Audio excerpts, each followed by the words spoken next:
চৰকাৰ মাননীয় মুখ্যমন্ত্ৰী মাননীয় শিক্ষামন্ত্ৰী লগতে অসম চৰকাৰ অসমৰ ৰাইজ সাংবাদিক বন্ধুসকল সকলোকে নতুন বছৰৰ শুভেচ্ছা আমি অকণমান দেৰিকৈ হ'লেও জনালোঁ।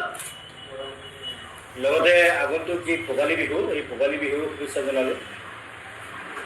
আমি সদৌ অসম অপাধিকৃত শিক্ষক কৰ্মচাৰী সংস্থাই আমাৰ যিখিনি অপাধিকৃত হৈ থকা শিক্ষানুষ্ঠান যিখিনি 1/1/6 চনৰ আগত স্থাপিত হোৱা লগতে 2013, 2001 আৰু 2021 চনত প্ৰাদেশিকৰণৰ পৰা বঞ্চিত শিক্ষক কৰ্মচাৰীসকলৰ প্ৰাদেশিকৰণৰ দাবীত আমি দীৰ্ঘদিন আন্দোলন ধৰ্ণা প্ৰতিবাদ এইবিলাক কৰি আহিছোঁ।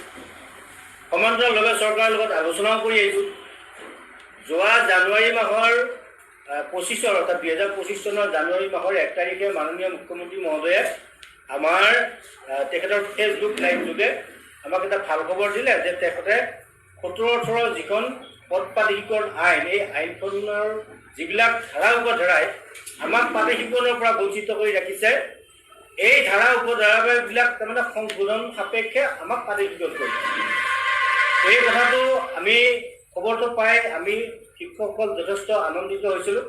কিন্তু আমি যেনেধৰণে আশা কৰিছিলোঁ তেনেধৰণে ফলটো আমি নাপালোঁ। আকৌ মাজতে বিধানসভা অধিৱেশন এখন পাৰ হৈ গ'ল।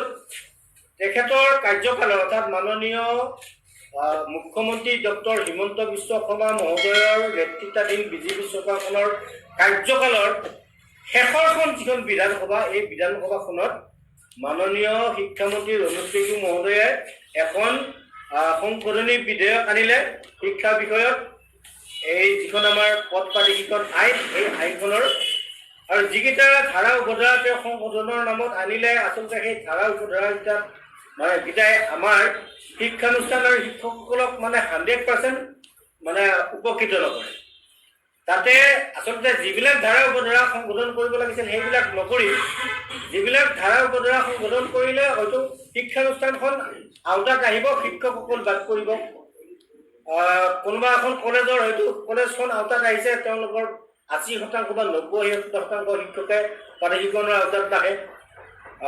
LP-ME স্কুলৰ কাৰণে যি সংশোধন আনিলে তাত 9-10ৰ ডাইজটো ধৰিলে। 9-10ৰ ডাইজ 2013 চনতো ধৰিছে, 2021 চনতো ধৰিছে। আকৌ যদি 2025 চনতো 9-10ৰ ডাইজ ধৰে তেতিয়াহ'লে LP-ME স্কুল এখনো নাহিব। হাইস্কুলবিলাকক আওতাত লৈছে কিন্তু আকৌ 6 চনৰ আগত মাটি বিচাৰিছে। ছাত্ৰ ছাত্ৰীৰ যিটো পৰিসংখ্যা এইটো কমাই ধৰিম বুলি কৈছিল, এতিয়া আকৌ সেই আগৰ নিচিনাকৈ সেই 25টাই লাগিব বুলি কৈছে। পাৰ্চেণ্টেজটো তেওঁলোকে আমাক সকাহ দিম বুলি কৈছিল, পাৰ্চেণ্টেজটো সেই 30% বিচাৰিছে। স্কুলখন 1/1/6 আগত ইষ্টাব্লিছ হ'ব লাগে, এইটো আগৰ আইনতো আছে আকৌ এতিয়াৰ আইনতো। আৰু আমি জানো যে মাননীয় মুখ্যমন্ত্ৰী মহোদয়ে বহুদিন সংবাদ মাধ্যমত কৈছে যে বসুন্ধৰাত এপ্লাই কৰি মাটি যদি তেখেতে পাইছে সেইখন শিক্ষানুষ্ঠানে পাইছে তেখেতসকলো আওতাত আহিব বুলি কৈছে। কিন্তু আইনখনত আকৌ উল্লেখ কৰিছে 1/1/6 আগত মাটি লাগিব।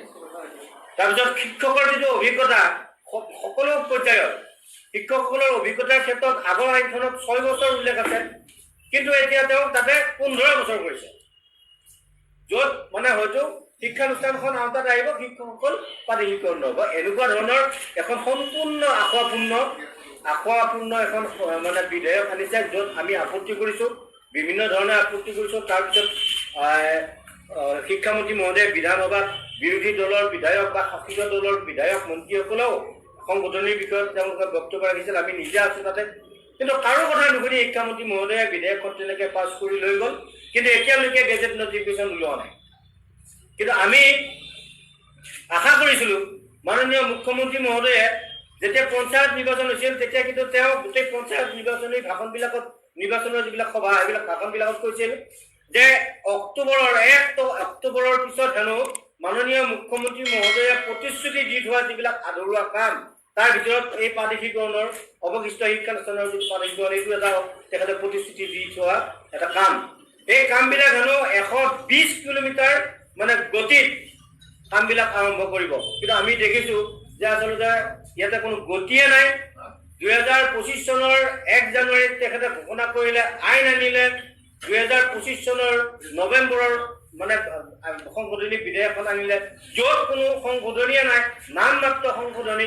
আগৰ 17-18 আইনখনকে কপি কৰি পেলাই ইয়াতে বিধানসভালৈ লৈ আহিছে। তাৰপিছত এতিয়া আকৌ বিধেয়কখন ওলোমাই ধৰিছে, এতিয়ালৈকে মানে গেজেট নটিফিকেশ্যন হোৱা নাই। এতিয়া আমাৰ কথাটো হ'ল মাননীয় মুখ্যমন্ত্ৰী মহোদয়ে প্ৰতিশ্ৰুতি দিয়া বা সংবাদ মাধ্যমত কোৱা ধৰণে 120 কিলোমিটাৰ গতিত যদি তেখেতৰ উন্নয়নৰ কাম বা আধৰুৱা কামখিনি হয় বুলি কৈছিল, কেতিয়া কৰিব? তেখেতৰ কাৰ্যকালৰ এতিয়া শেষ পৰ্যায়, ফেব্ৰুৱাৰী 20 তাৰিখৰ পৰা অধিসূচনা জাৰি হ'ব।